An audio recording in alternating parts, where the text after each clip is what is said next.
Hi, hey, what's up? How's everyone doing? I'm actually extremely tired and I am not feeling 100%. I think because I haven't eaten yet, but I haven't had an appetite, which is really, really weird, but whatever. That's beside the point. Hello, hi, happy November. We're in the middle of November now. I'm still so shocked that we're in the middle of November. I don't understand how we're in the middle of November, but here we are, my friends. We're here in the middle of November. And since it's November and it's nonfiction November, I thought I would do a video for y'all that I don't know if I've done this video before, if I've been meaning to do this video. I think I've been meaning to do this video and I haven't done it before. Please do not mind the dog. My neighbors have their dog outside, which I don't know. It's too cold for that baby to be outside, to be honest with you. It's way too cold for that baby to be outside. So hopefully they brought the doggy in because it's too cold. Anyway, as you can see from the title of this video, I am giving you some tips about how to read more nonfiction and then some recommendations. And basically in my tips of how to read more nonfiction, definitely am leaning towards some things, some tips and tricks that have worked for me.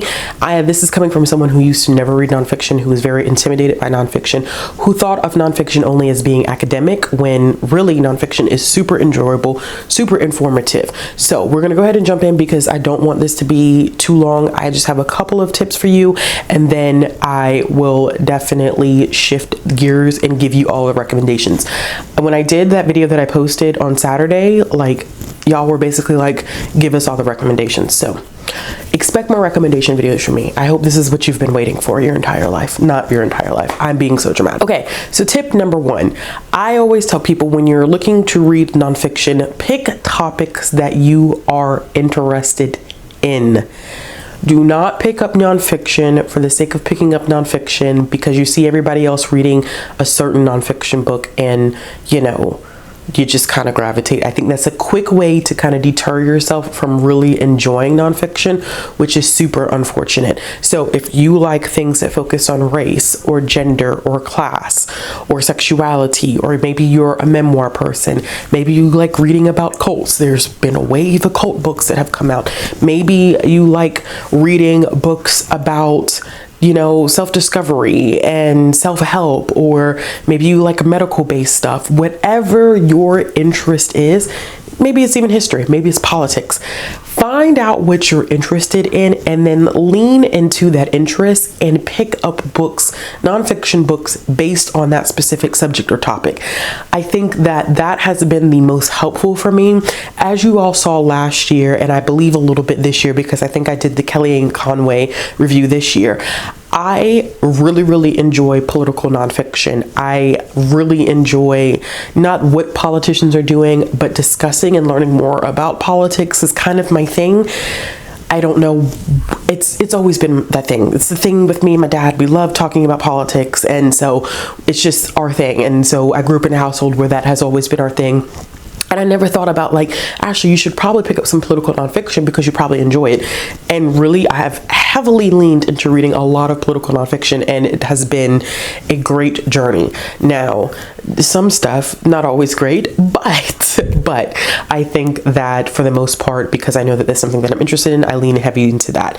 I like reading about race. Race is a very interesting thing for me because it's not as simple as people having different skin colors, or looking at it from a systemic perspective is something that I'm really intrigued in. It's something that I actually do at my professional job. So with that being said, I also know that I like to lean into stuff like that. I'm a huge graphic novel comic reader, so I thought, well, why not try reading more nonfiction graphic novels, whether that's on a specific topic or whether it's like a nonfiction graphic memoir.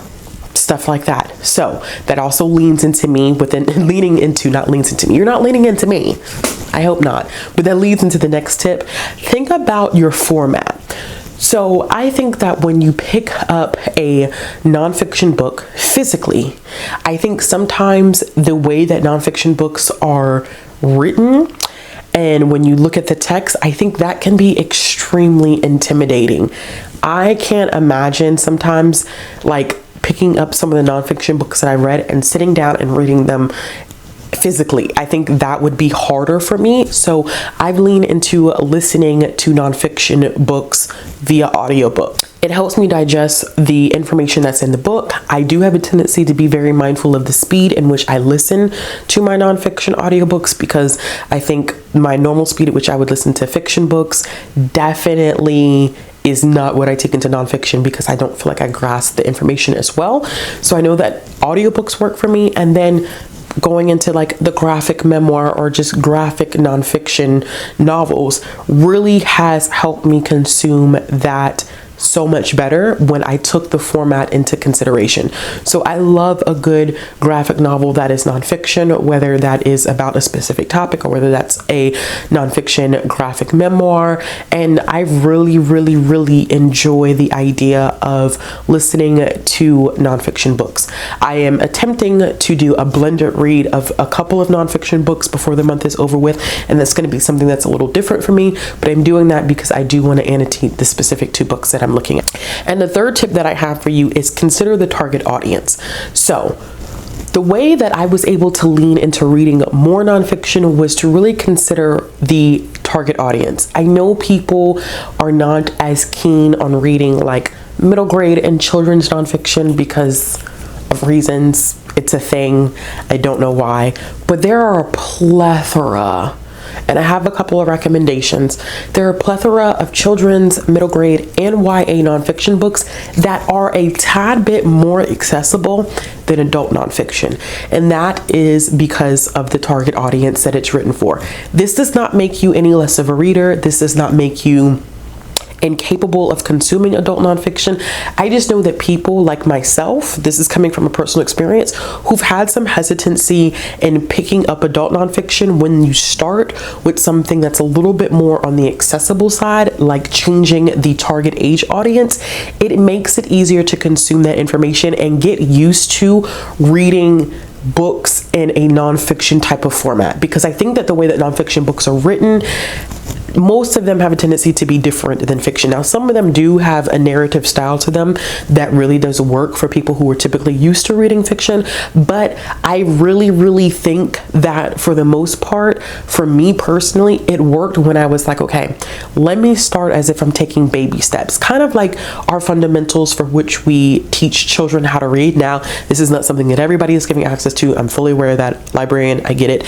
But how we start off with, board books and picture books and beginner readers, and then chapter books, and then full-blown like middle grade YA, you know what I'm saying, like fundamental steps. I think I treated nonfiction the same way, where I took baby steps first. I knew that I couldn't just pick up an adult nonfiction book and just dive in. Like, it just was not going to be something that I was used to. So I started small. I built up my confidence in nonfiction, and now I read nonfiction that is targeted at so many different age demographics. Okay, so those are my recommendations or my tips for reading more nonfiction.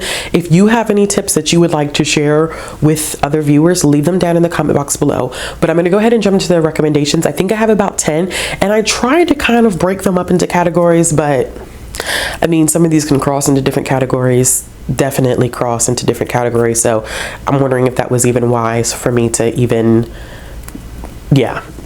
maybe it wasn't completely wise for me to do that at all.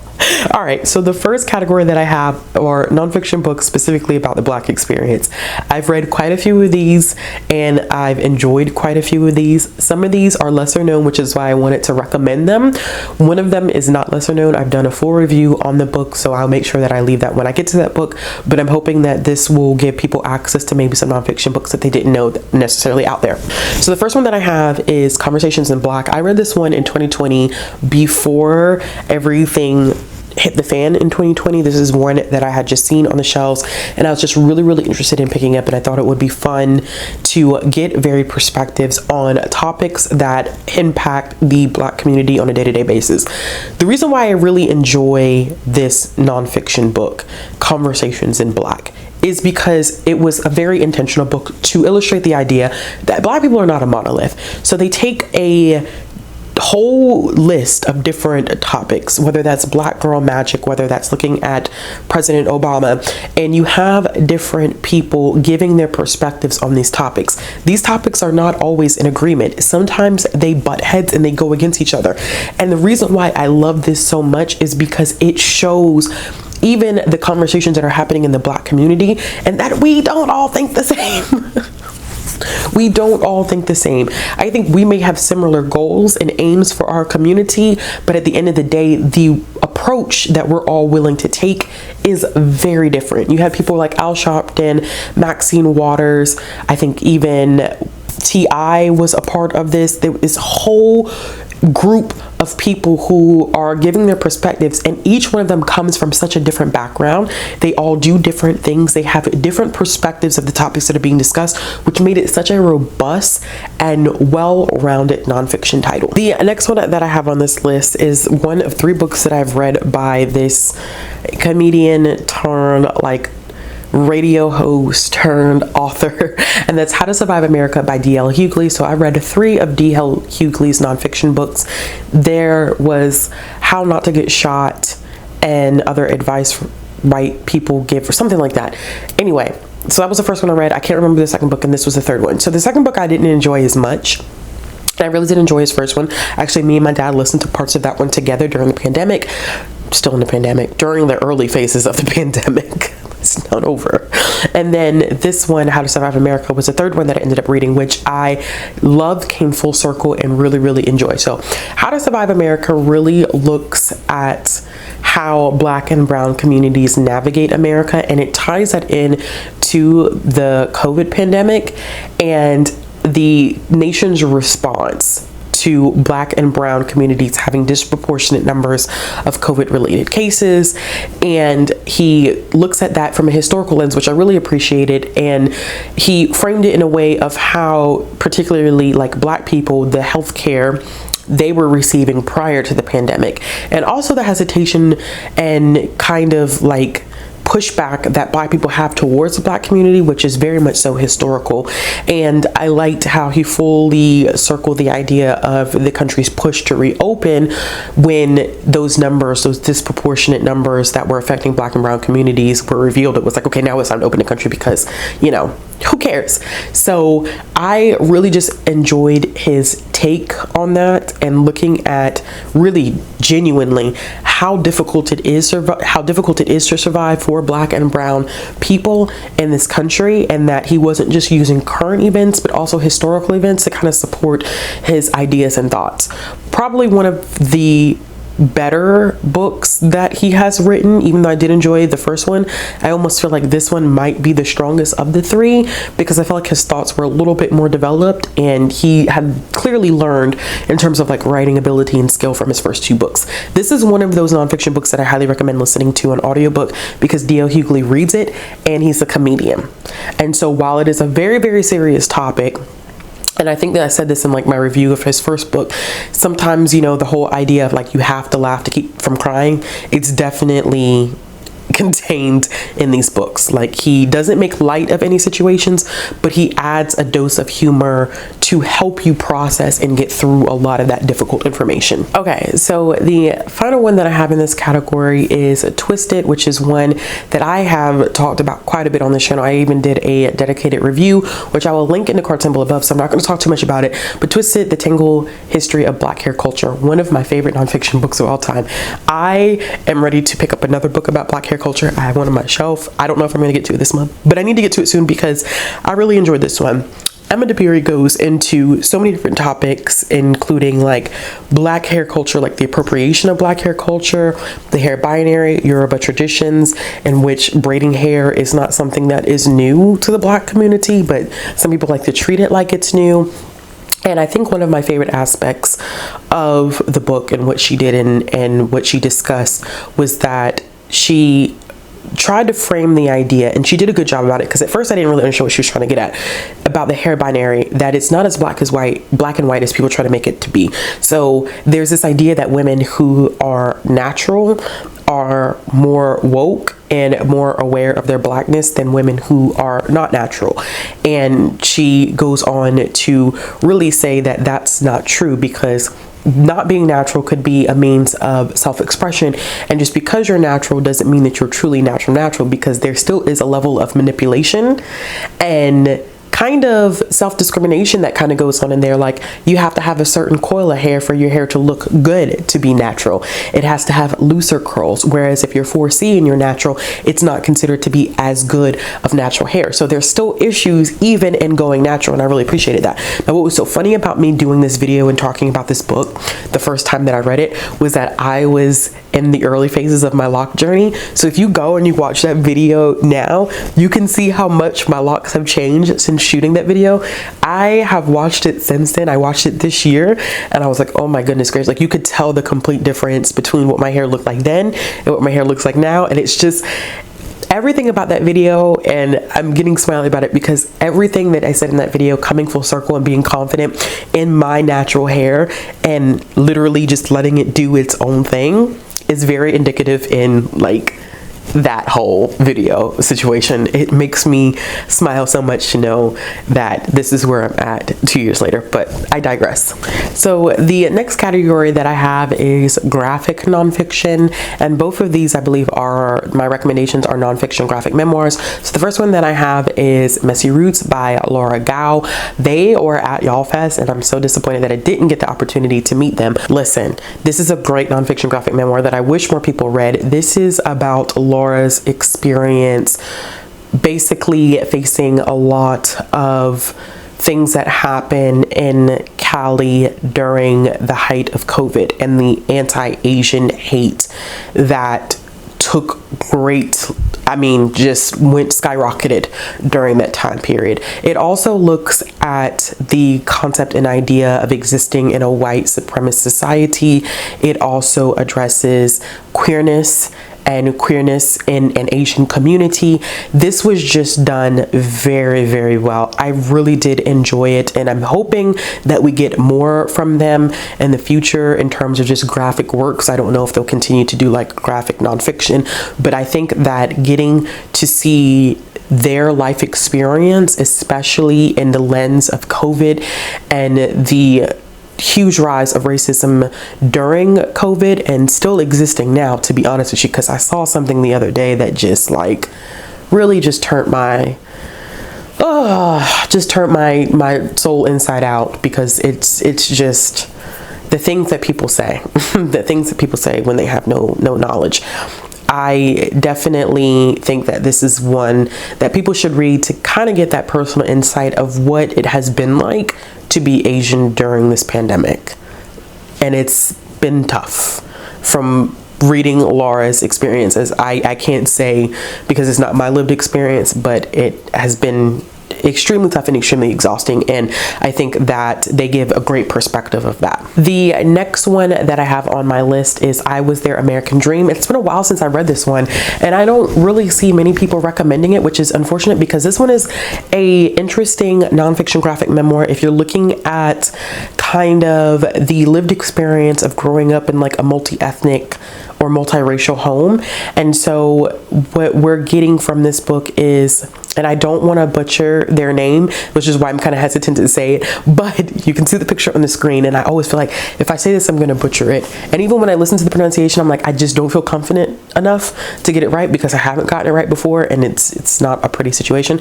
But it is about their specific experience growing up with their mother in a Filipino household, and then having a father that is Egyptian, and having this multiracial, multi-ethnic background, and kind of learning the experiences of both and getting to know both sides of their family. But also what I thought was extremely interesting is that they grew up in a space where it was not abnormal to ask people like, where are you from? Because they grew up in such a diverse community. And I think it's interesting to think that even in growing up in diverse communities, you don't, or you're not always cognizant of the idea that there are kind of like a taboo, for lack of a better term, questions that you really are not supposed to ask people. Like, it is considered very offensive in some places to ask, like, where are you from? Because the meaning behind it is not always genuine. Like, I know someone who constantly is asked, like, where are you from? And they're like, I'm from here. They're like, no, but where were you born? I was born here.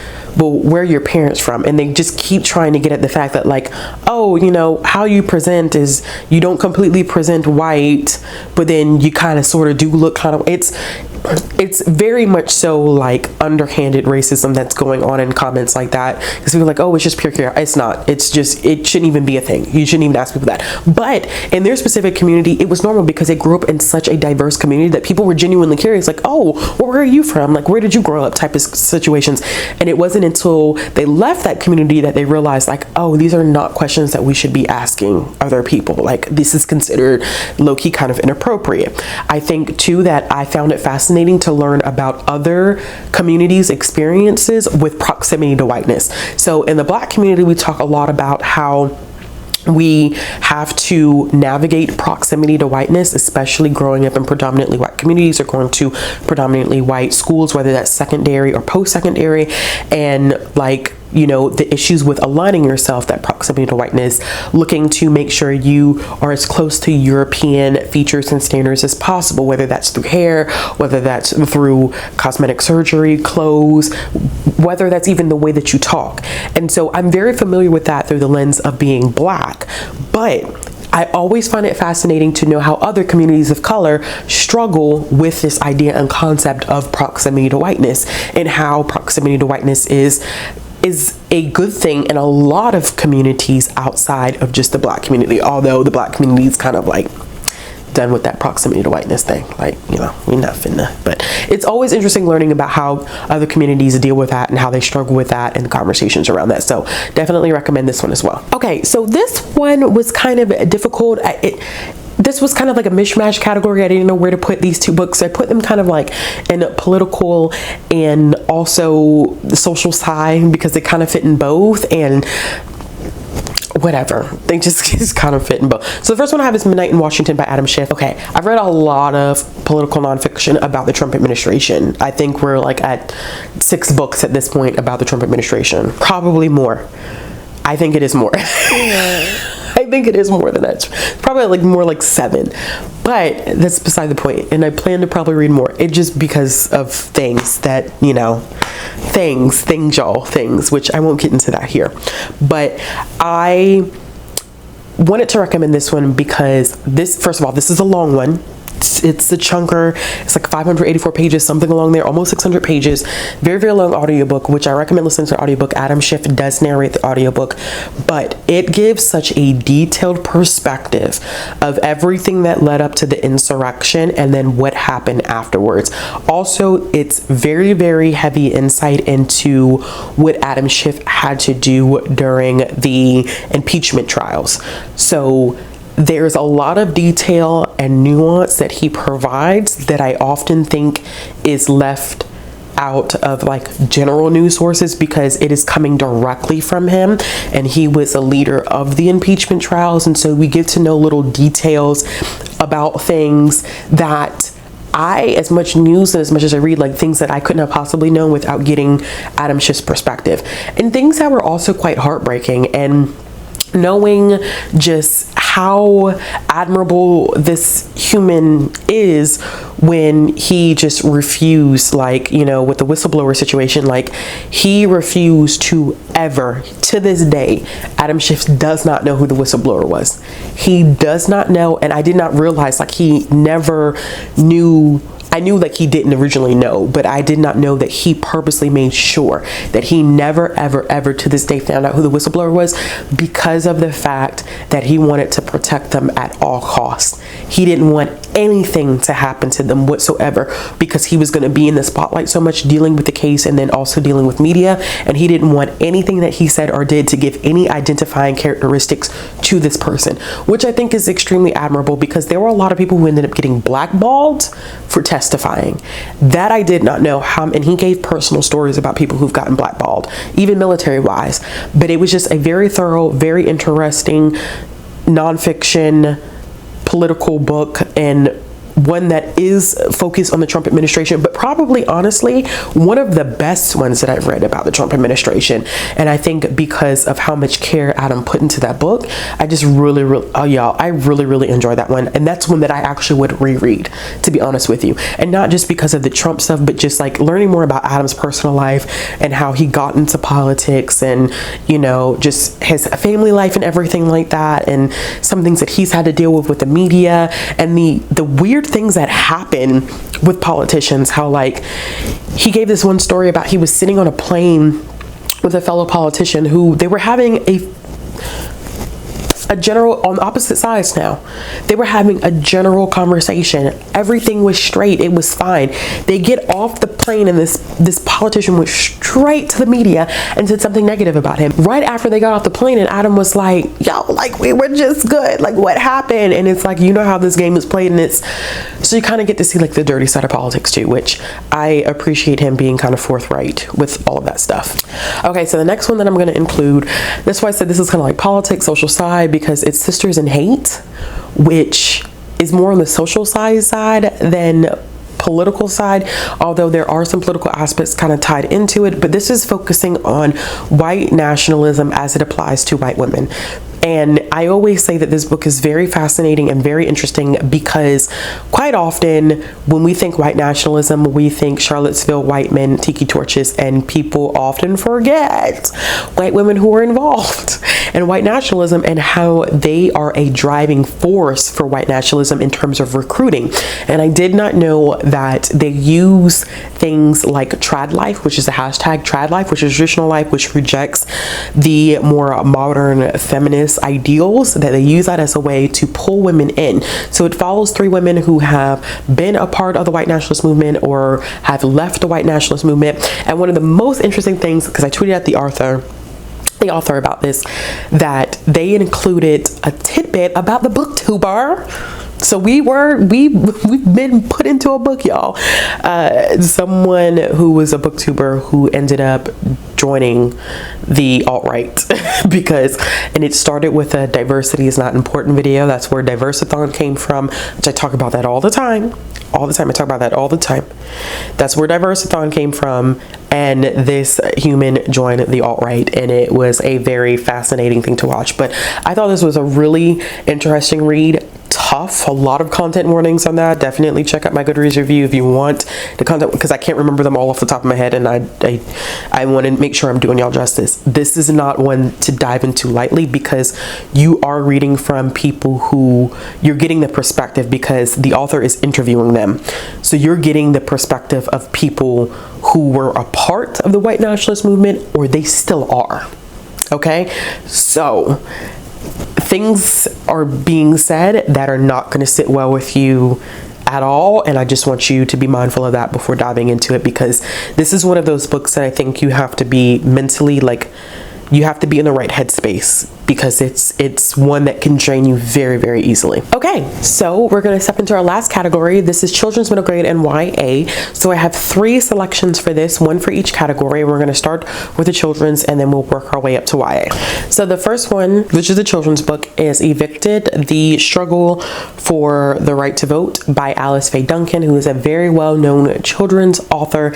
And this was one that I was very, very surprised by, because I was not familiar with this information. I actually, honestly, y'all, every time I read children's nonfiction, I'm blown away by the tidbits of things that you learn that are not typically taught in a K-12 class, and sometimes you don't necessarily even have adult nonfiction books about them. So it's great sometimes just to dive into an age category that you're not always reading, especially when it comes to nonfiction. So this one focuses on the county of, it's Fayette County, not the county of, but it focuses on Fayette County, Tennessee, where you had the Black community members who were fighting for the right to vote because they were unable to sit on the jury for a Black man that was accused of murder. When they decided to fight for their right to vote, they were actually evicted from their homes and they were pushed out, and they ended up forming this community called Tent City. So it was a way for them to build community. It was difficult to be evicted from your home where you had to move everything. Well, you didn't really get to move everything. You took what you could and you left.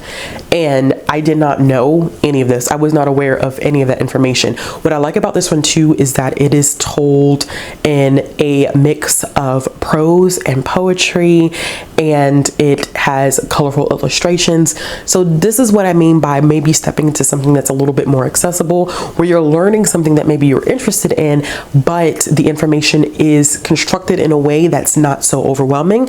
So like if you're interested in history, specifically, you know, voter suppression, then this is one that I definitely would recommend checking out. The next one that I have is a middle grade book, and it is called Recognize.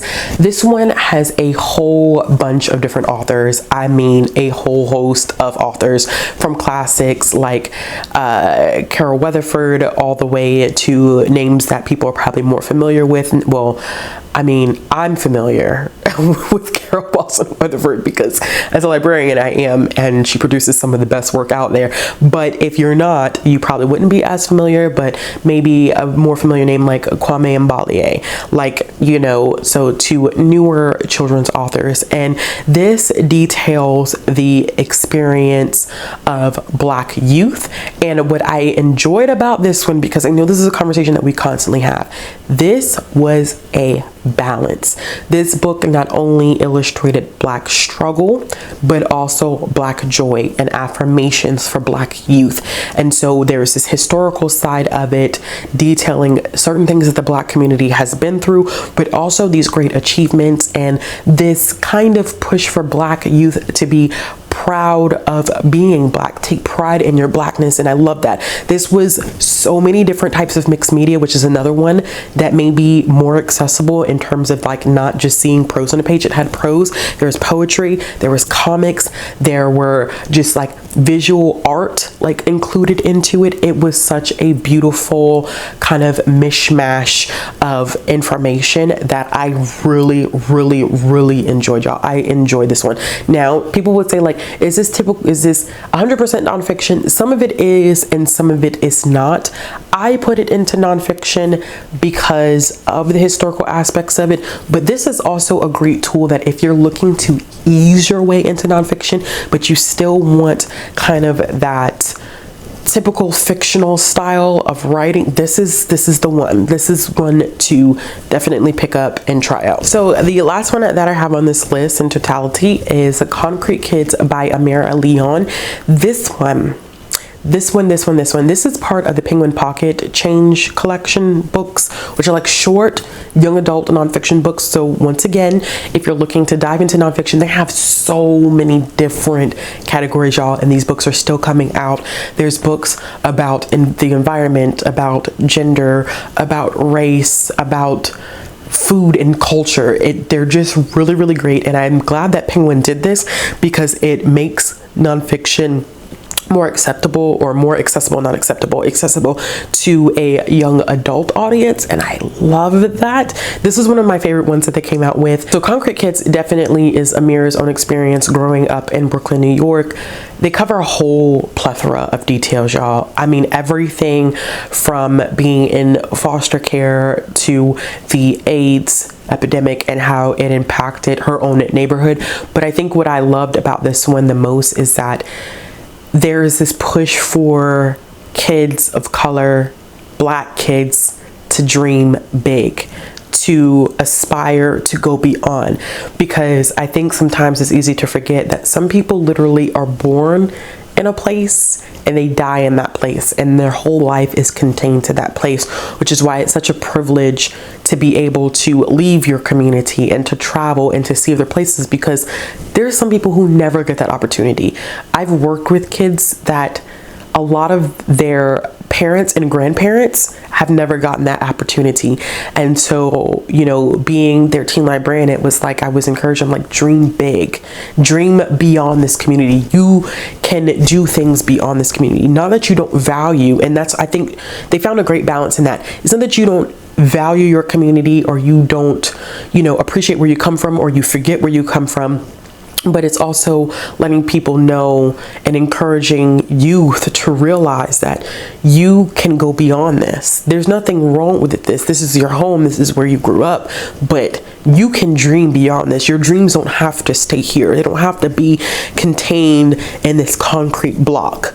Like, you literally can do anything that you want to do. It was so uplifting and inspiring. Once again, a format that's a mix of poetry and different elements. And I love, like, this is one of my favorite ones that they've done, and I've read I think maybe 3 or 4 of them. I need to read more, but this is definitely one of, hands down, like one of my favorites. All right, y'all, so those are some tips on how to read more nonfiction, and also some recommendations. I hope this helps, considering that it's still Nonfiction November. I hope you find some new books to check out. I hope maybe these tips help you out a little bit. As always, if you like this video, give it a thumbs up. If you want to see more content from me, click the subscribe button, hit the bell for notification. If you're looking for ways to support the channel, all the links will be down in the description box below. And I'll be back with another video soon.